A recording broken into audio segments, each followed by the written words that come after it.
Assalamualaikum warahmatullahi wabarakatuh. Baiklah, kami akan mempresentasikan hasil diskusi kelompok kami yang berjudul Pasar Bebas dan Kebijakan Pemerintah. Yang terdiri dari anggotanya, saya sendiri Syafna Dika sebagai moderator, Putri Zahari sebagai pemateri.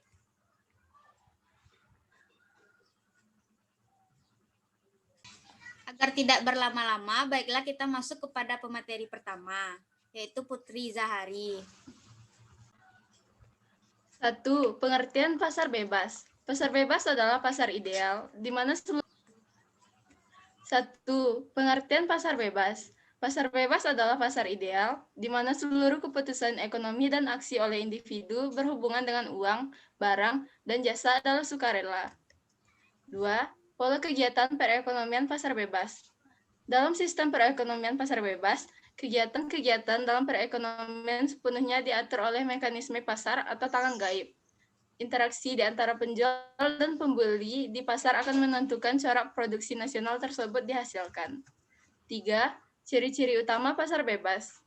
1. Kepemilikan alat dan sumber produksi bebas dimiliki oleh semua pihak. 2. Terdapat pembagian kelas dalam perekonomian masyarakat. 3. Adanya persaingan untuk mendapatkan keuntungan sebesar-besarnya. Dan yang keempat, campur tangan dari pemerintah yang terbatas. 4. Dampak positif dan negatif pasar bebas. A. Dampak positif pasar bebas. Yang pertama, pemasaran barang dan jasa dari Indonesia dapat memperluas jangkauannya ke negara-negara lain. Yang kedua, para pengusaha akan semakin kreatif dengan persaingan yang ketat. Dan yang ketiga, berbagai produk dalam dan luar negeri mudah diperoleh dengan harga yang lebih bersaing. Sedangkan dampak negatif dari pasar bebas yaitu yang pertama, kemudahan masuknya barang luar negeri akan menjadi konsumerisme pada masyarakat. Yang kedua, risiko persaingan akan muncul dengan banyaknya barang impor yang mengalir ke Indonesia. Dan yang ketiga, ketidakmampuan bersaing dapat menimbulkan kerugian bagi industri lokal. 5. Campur tangan pemerintah. Berdasarkan kelemahan-kelemahan dari mekanisme pasar seperti yang telah diterangkan, setiap pasar membutuhkan perhatian pemerintah untuk meningkatkan keteguhan dan pertumbuhan kegiatan ekonomi.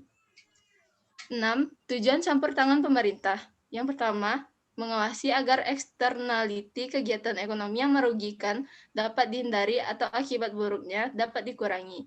Yang kedua, menjamin agar pertumbuhan ekonomi dapat diwujudkan secara efisien. Yang ketiga, menjamin agar kegiatan ekonomi yang dilakukan tidak menimbulkan penindasan dan ketidaksetaraan dalam masyarakat. Baiklah, kembali kepada saya sebagai moderator. Saya akan membacakan materi selanjutnya. Yang ketujuh, bentuk-bentuk campur tangan pemerintah. A. Membuat dan melaksanakan peraturan undang-undang. B. Secara langsung melaksanakan beberapa kegiatan ekonomi seperti membuat perusahaan. Yang C. Melakukan kebijakan fiskal dan moderator. Yang kedelapan, kebaikan utama perekonomian pasar bebas. Yang pertama, dapat menyelaraskan dan mengatur berbagai kegiatan ekonomi dengan efisien. Yang kedua, pertumbuhan ekonomi yang kuat.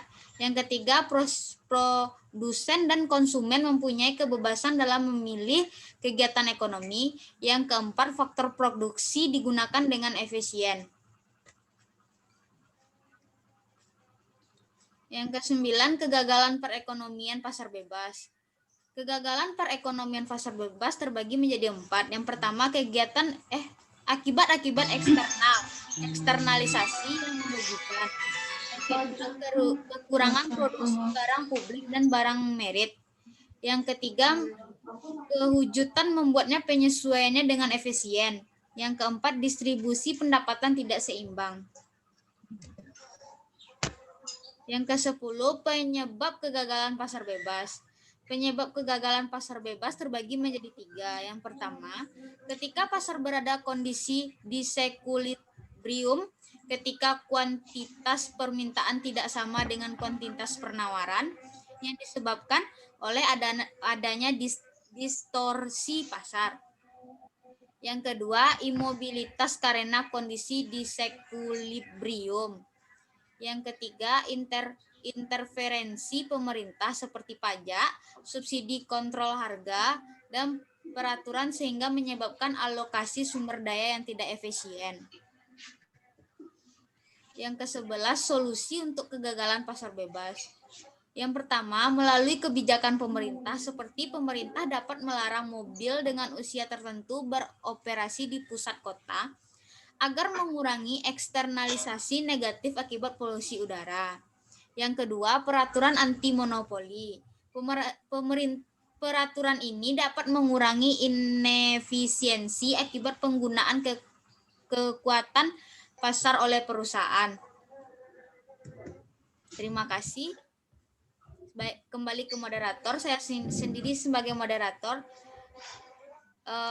Sampai di sana. Apabila ada kesalahan, mohon dimaafkan. Wabillahi taufiq walhidayah. Wassalamualaikum warahmatullahi wabarakatuh.